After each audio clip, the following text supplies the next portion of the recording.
So the Senate passes probably one of the most expensive bills ever, called the $1.2 trillion bipartisan infrastructure bill.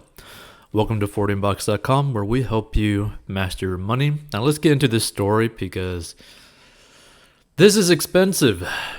This is very expensive, but let's get into it. So a sweeping $1.2 trillion bipartisan infrastructure package aimed at addressing the maintenance of roads, bridges, and broadband coasted to passage in a 69-30 vote on Tuesday morning, following days of debate. The measure, negotiated by a group of 22 bipartisan lawmakers led by Senators Kyrsten Sinema and Rob Portman, includes $550 billion in new spending, with $110 billion set to be allocated towards roads, bridges, and other projects, $65 billion toward broadband, $66 billion to be spent on passenger and freight rail, $55 billion for water infrastructure, $39.2 billion for public transit, $47.2 billion for resiliency purposes, $7.5 billion for electric vehicle infrastructure, and $21 billion to address pollution. So leadership from both parties lauded the group of negotiators for their work on the bill, despite some members of the GOP ultimately voting against the measure. This isn't exactly the bill I would have written on my own in my office, and 99 of my colleagues would say the same.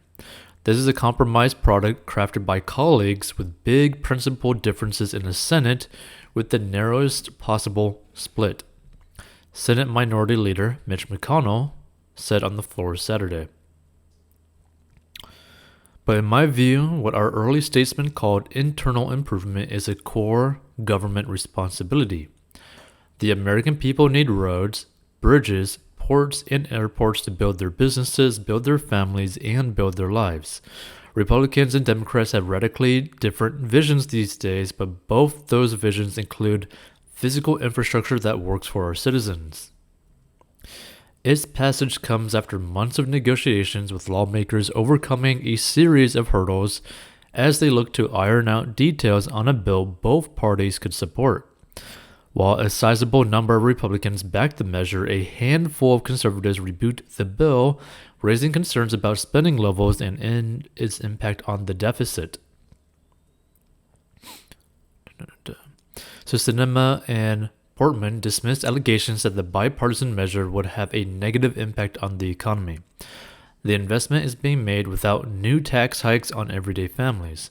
Independent studies have shown that the long-term spending for capital assets in this measure will improve economic efficiency and productivity, increase GDP, generate additional revenue, and will not increase inflation, they said in a statement ahead of the vote. The new spending under the bill is offset through a combination of new revenue and savings, some of which is reflected in the formal CBO score and some of which is reflected in other savings and additional revenue identified in estimates, as CBO is limited in what it can include in its formal score. The measure also received pushback from former President Donald Trump, who took aim at McConnell in multiple statements in the days ahead of the vote. Nobody will ever understand why Mitch McConnell allowed this non-infrastructure bill to be passed. He has given up all of his leverage for the big whopper of a bill that will follow, he said in a statement Tuesday. I have quietly said for years that Mitch McConnell is the most overrated man in politics. Now I don't have to be quiet anymore. He is working so hard to give Biden a victory.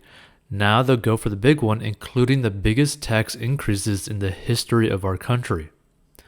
While the bipartisan bill easily passed the Senate, it still faces a series of challenges in being sent to President Biden's desk. And GOP lawmakers are raising alarm over Democrats' plan to move forward with a sweeping $3.5 trillion additional plan to address human infrastructure, which is expected to include provisions related to immigration reform, climate change, and the expansion of social programs using the reconciliation process to allow them to sidestep the 51 vote threshold in the upper chamber. So Speaker Nancy Pelosi said the House would not take up the bipartisan bill without the passage of the budget that sets the guidelines for them to move on the $3.5 trillion bill. A handful of progressives in the House have threatened to withhold their votes on the bipartisan bill unless they are sure that certain provisions, including a pathway to citizenship, are included in the larger package. And moderate Democrats have called on Pelosi, who holds a 3-vote majority, to bring up the bipartisan measure as soon as it is sent to the chamber, raising concerns about spending levels and calling for more specifics on the plan. These specifics are crucial, particularly given the combined threat of rising inflation, national debt, and the trillions recently inappropriately allocated to the COVID-19 emergency. We also must have the financial resources to respond to any new waves of the pandemic, 6 centrist Democrats wrote to Pelosi in a letter last week. They call it $3.5 trillion in spending. Nonpartisan experts say those plans would more likely cost Americans about $5.5 trillion, nearly double.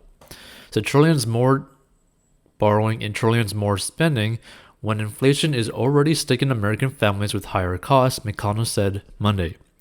New permanent welfare with no work requirements when small businesses are already struggling to find workers, sweeping amnesty when the southern border is already in a crisis, Green New Deal regulations when America's gas prices have already shot up, crushing tax hikes for family businesses and farms as they fight to recover from the recession.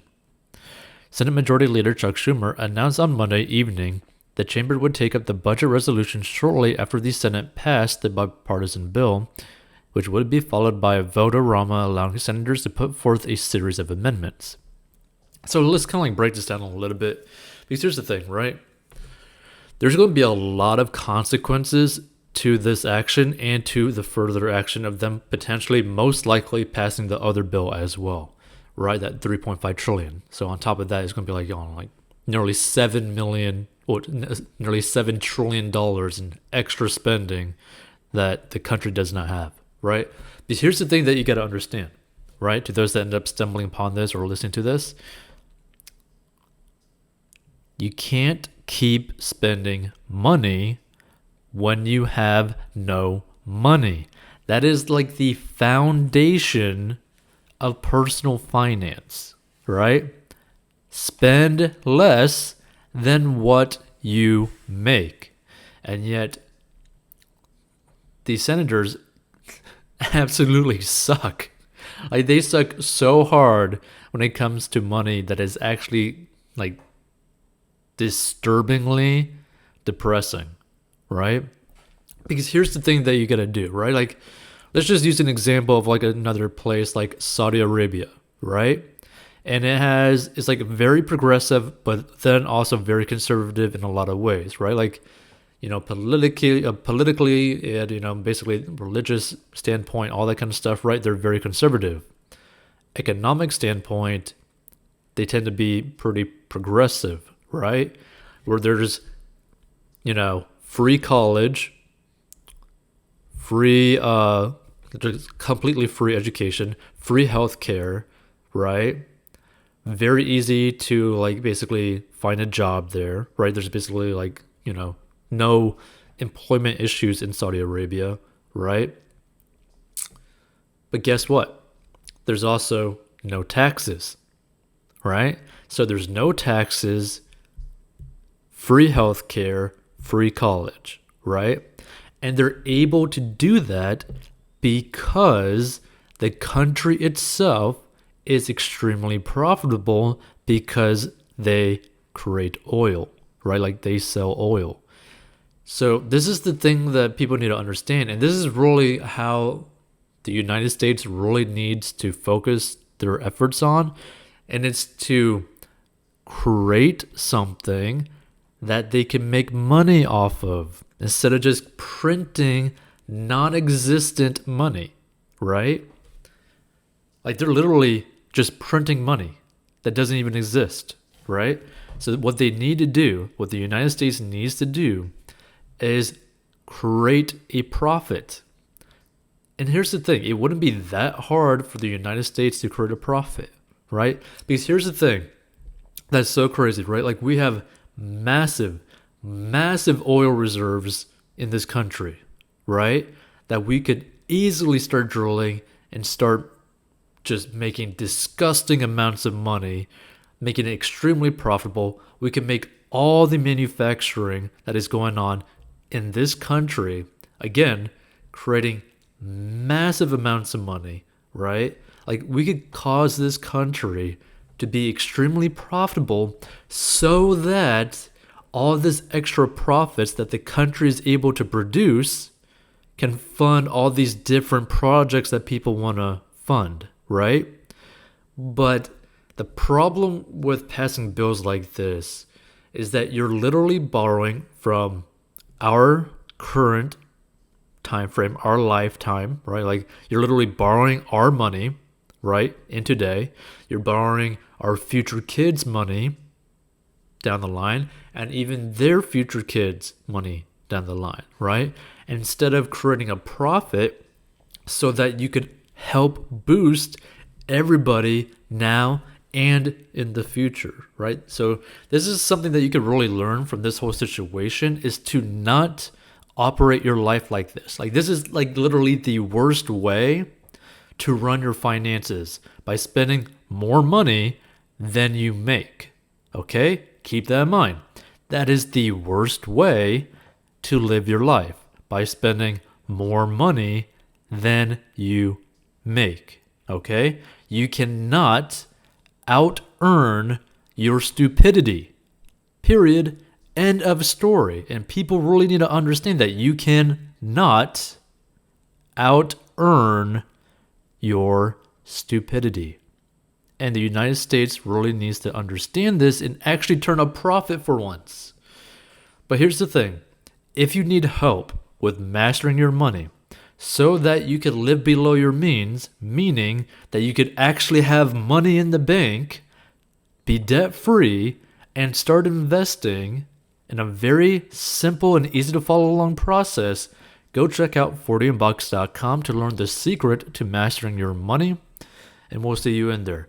Because here's the thing, this is the worst example of managing finances ever. This is beyond stupid, right? Like, these people don't even understand how money even works, right? They don't understand how personal finance even works, right? They're literally just slapping us around, saying like, oh, let's just print more money. Let's print more money. Let's pull this printer out of everyone's butt. It's just absolutely insane. We'll see you in future episodes. Stay tuned for more. Hit the like button if you like this sort of content. But what the actual hell, right? Like, you cannot keep spending more money than you make. There's going to come a time where the bill is going to come due and we're all going to be screwed, period.